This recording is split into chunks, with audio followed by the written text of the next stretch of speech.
Imagina un mundo donde la Iglesia era una sola, poderosa e indivisible, como una fortaleza espiritual que dominaba desde los desiertos del Medio Oriente hasta los bosques de Europa del Norte. Durante siglos, cristianos de todas las regiones rezaban con la misma esperanza, compartían símbolos, creencias, e incluso los miedos. Pero algo se rompió. Y lo que se rompió no fue una doctrina menor, sino el corazón de una institución que decía hablar en nombre de Dios. Esta es la historia de esa fractura. Un divorcio espiritual que cambió la historia de Occidente y Oriente para siempre. Todo comenzó mucho antes del año 1054. La tensión no fue un rayo que cayó de golpe, sino una grieta que creció lentamente, alimentada por orgullo, malentendidos, política y poder. En un principio, Roma y Constantinopla eran hermanas. Dos centros espirituales dentro del mismo cuerpo místico, el de la cristiandad. Roma tenía la sangre de los mártires, las tumbas de Pedro y Pablo. Constantinopla, en cambio, era la joya brillante pero las hermanas empezaron a mirarse con recelo. En el fondo, ambos creían tener la razón. Roma sostenía que el Papa, como sucesor de Pedro, tenía autoridad sobre toda la Iglesia.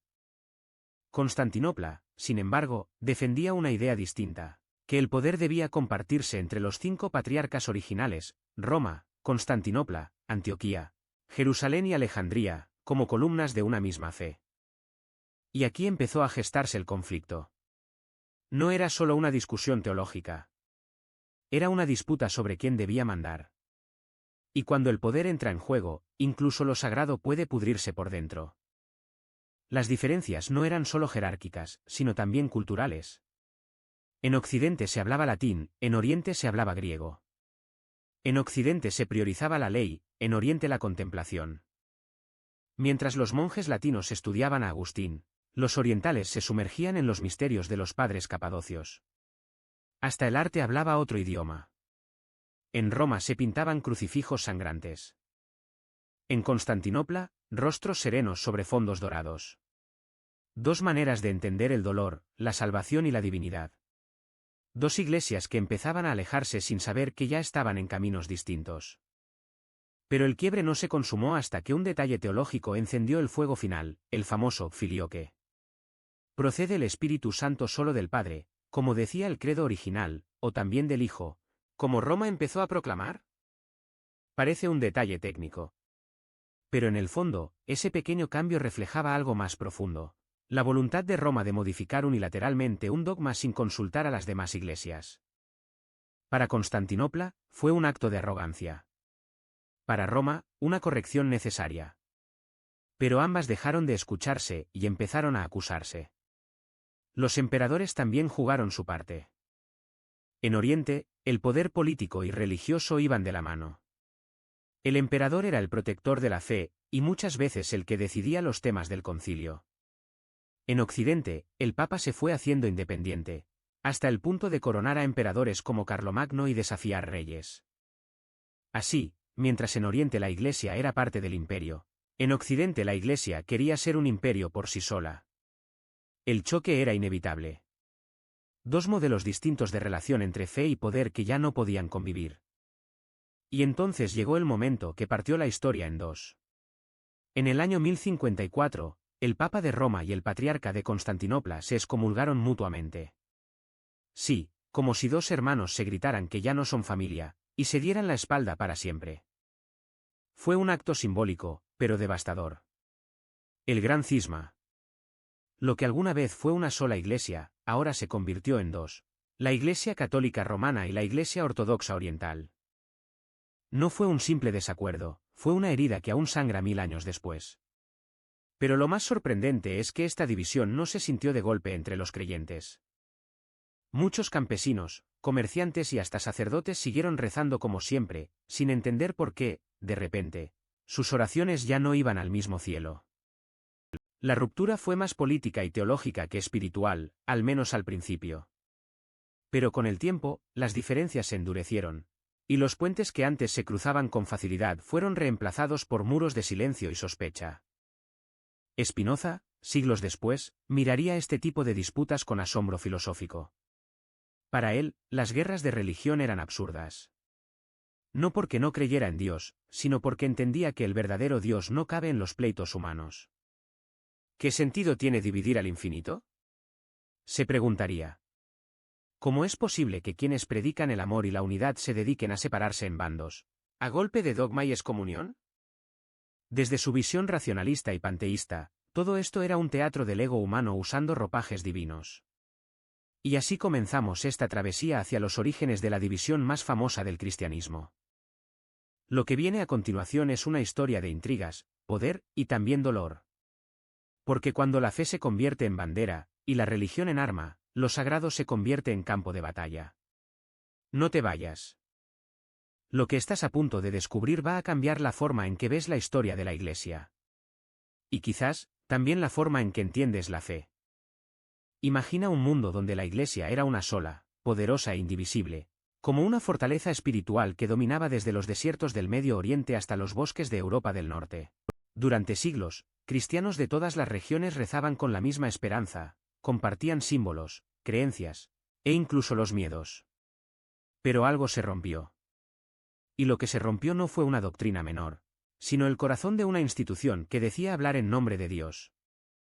Esta es la historia de esa fractura. Un divorcio espiritual que cambió la historia de Occidente y Oriente para siempre. Todo comenzó mucho antes del año 1054.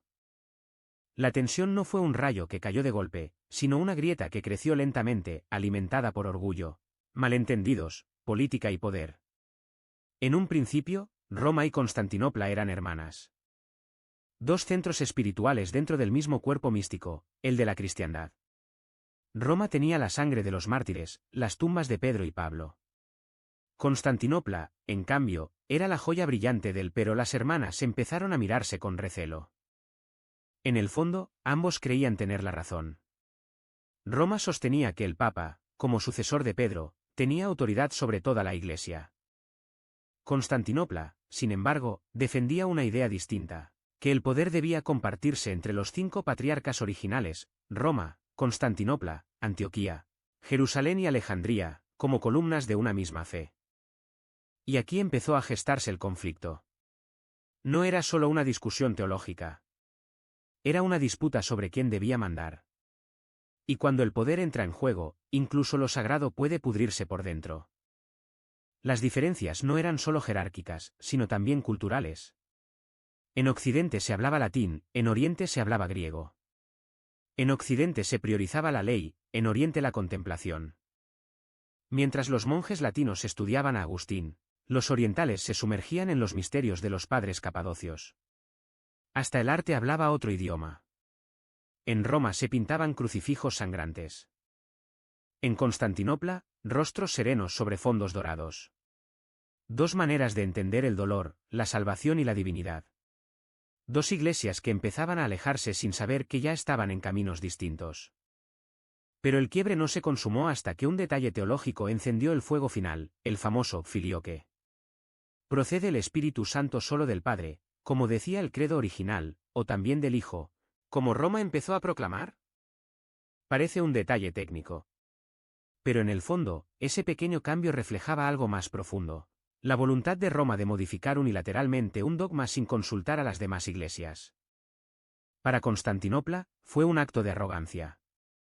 Para Roma, una corrección necesaria. Pero ambas dejaron de escucharse y empezaron a acusarse. Los emperadores también jugaron su parte. En Oriente, el poder político y religioso iban de la mano. El emperador era el protector de la fe, y muchas veces el que decidía los temas del concilio. En Occidente, el Papa se fue haciendo independiente, hasta el punto de coronar a emperadores como Carlomagno y desafiar reyes. Así, mientras en Oriente la Iglesia era parte del imperio, en Occidente la Iglesia quería ser un imperio por sí sola. El choque era inevitable. Dos modelos distintos de relación entre fe y poder que ya no podían convivir. Y entonces llegó el momento que partió la historia en dos. En el año 1054, el Papa de Roma y el Patriarca de Constantinopla se excomulgaron mutuamente. Sí, como si dos hermanos se gritaran que ya no son familia, y se dieran la espalda para siempre. Fue un acto simbólico, pero devastador. El gran cisma. Lo que alguna vez fue una sola iglesia, ahora se convirtió en dos, la Iglesia Católica Romana y la Iglesia Ortodoxa Oriental. No fue un simple desacuerdo, fue una herida que aún sangra 1000 años después. Pero lo más sorprendente es que esta división no se sintió de golpe entre los creyentes. Muchos campesinos, comerciantes y hasta sacerdotes siguieron rezando como siempre, sin entender por qué, de repente, sus oraciones ya no iban al mismo cielo. La ruptura fue más política y teológica que espiritual, al menos al principio. Pero con el tiempo, las diferencias se endurecieron, y los puentes que antes se cruzaban con facilidad fueron reemplazados por muros de silencio y sospecha. Spinoza, siglos después, miraría este tipo de disputas con asombro filosófico. Para él, las guerras de religión eran absurdas. No porque no creyera en Dios, sino porque entendía que el verdadero Dios no cabe en los pleitos humanos. ¿Qué sentido tiene dividir al infinito?, se preguntaría. ¿Cómo es posible que quienes predican el amor y la unidad se dediquen a separarse en bandos, a golpe de dogma y excomunión? Desde su visión racionalista y panteísta, todo esto era un teatro del ego humano usando ropajes divinos. Y así comenzamos esta travesía hacia los orígenes de la división más famosa del cristianismo. Lo que viene a continuación es una historia de intrigas, poder y también dolor. Porque cuando la fe se convierte en bandera, y la religión en arma, lo sagrado se convierte en campo de batalla. No te vayas. Lo que estás a punto de descubrir va a cambiar la forma en que ves la historia de la Iglesia. Y quizás, también la forma en que entiendes la fe. Cuando pensamos en la división de la Iglesia, solemos imaginar diferencias puramente teológicas o rituales. Pero la verdad, como en toda gran historia, es mucho más compleja y humana, está llena de luchas de poder, ambiciones políticas y conflictos culturales que marcaron el destino de civilizaciones enteras. En esta tercera parte, desvelaremos esos motivos ocultos que nadie se atreve a contar en los sermones dominicales. Roma y Constantinopla no solo discutían sobre el filioque o la autoridad del Papa. Detrás de esas diferencias doctrinales había un choque de imperios y culturas. Roma representaba el mundo latino, con su visión centralizada, su lengua oficial, el latín, y su ambición de controlar no solo lo espiritual, sino también lo temporal. Constantinopla, por su parte, era la capital del Imperio bizantino, un mundo donde la tradición griega, la filosofía y el arte convergían en una cultura milenaria. Esta confrontación cultural no era solo simbólica, afectaba el alma misma del cristianismo. El emperador bizantino veía en la Iglesia ortodoxa una extensión de su poder, una forma de legitimar su autoridad ante sus súbditos. El Papa, por su parte, reclamaba para sí un poder supremo, no solo espiritual, sino también político, especialmente después de la caída de Roma y durante la expansión de los reinos germánicos en Europa. Este choque llevó a una carrera por atraer fieles, por controlar territorios y, sobre todo, por definir quién tenía la última palabra en los asuntos de la fe. Un ejemplo brutal de esta tensión fue la disputa por la jurisdicción de ciertas regiones. ¿Deberían obedecer al Papa en Roma o al Patriarca en Constantinopla? Ciudades y obispos se vieron atrapados en esta pelea, obligados a elegir bando. La fe, que debería haber sido puente, se convirtió en arma. Y en el fondo, quienes pagaban el precio eran los fieles comunes, perdidos en un juego de poder que apenas comprendían. No podemos olvidar tampoco la influencia del idioma y la cultura. El latín y el griego no eran solo lenguas diferentes, eran mundos distintos. Las traducciones de la Biblia, las oraciones, los himnos, todo se interpretaba a través de estos filtros culturales. Eso alimentaba malentendidos, sospechas y resentimientos. Lo que para un lado era tradición sagrada, para el otro podía ser herejía o abuso. La distancia no solo era geográfica, sino mental y espiritual. El papado aprovechó cada oportunidad para reforzar su autoridad. Las cruzadas, más allá de sus objetivos religiosos, también fueron una forma de demostrar el poder romano y atraer la lealtad de los reyes y nobles europeos. Por otro lado, Constantinopla luchaba por mantener su influencia frente a la creciente amenaza otomana y la presión de Occidente. En medio de este escenario, el cisma parecía inevitable, un accidente anunciado por siglos de tensiones. Pero no todo fue confrontación. Hubo intentos de diálogo y reconciliación. Concilios y acuerdos temporales intentaron cerrar la brecha, pero siempre surgían nuevas heridas. Porque cuando la fe se mezcla con el poder, las heridas se vuelven profundas y difíciles de curar. Spinoza, desde su filosofía, habría interpretado esta lucha como un reflejo de la naturaleza humana, el ego, la búsqueda de control y la incapacidad para aceptar la diversidad. El gran cisma no solo dividió a la Iglesia, dividió a las familias, a las comunidades, a los pueblos. Fuertes tradiciones cristianas, afectando desde las relaciones internacionales hasta las identidades culturales. Años después, cuando el Imperio bizantino cayó en manos otomanas, muchos cristianos ortodoxos buscaron refugio en otras tierras, llevando consigo sus tradiciones, pero también su resentimiento y desconfianza hacia Occidente. Esa herencia sigue viva hoy en día. En el fondo, esta historia nos desafía a mirar más allá de los dogmas y las diferencias superficiales.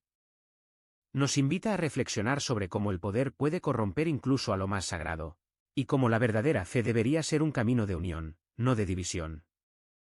Spinoza nos recuerda que la búsqueda de la verdad debe estar por encima de cualquier interés humano, incluso el más legítimo. Son evidentes en conflictos, alianzas y tensiones que aún marcan el mapa geopolítico. En la siguiente parte, exploraremos las consecuencias de este cisma en la historia moderna y cómo todavía hoy influyen en la geopolítica y en la cultura cristiana global. La división no fue solo un hecho histórico, sino una herida que sigue marcando el presente. El impacto del gran cisma de 1054 no se quedó en los siglos medievales. Sus consecuencias se extendieron y moldearon el cristianismo hasta nuestros días.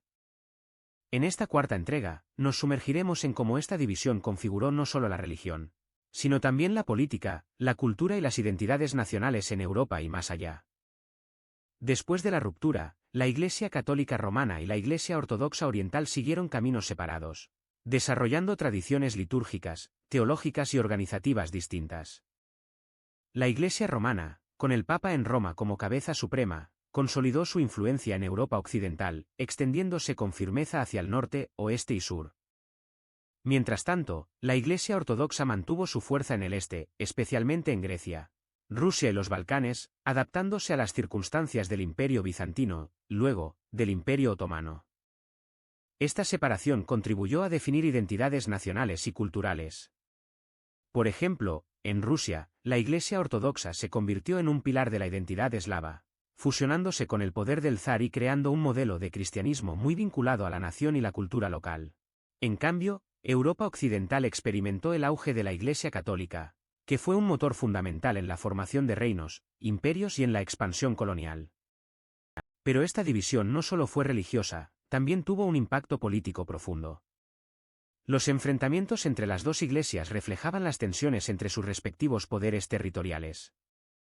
La rivalidad entre Roma y Constantinopla fue también una competencia por la influencia sobre los pueblos cristianos, que se tradujo en guerras, alianzas y conflictos que configuraron el mapa político europeo.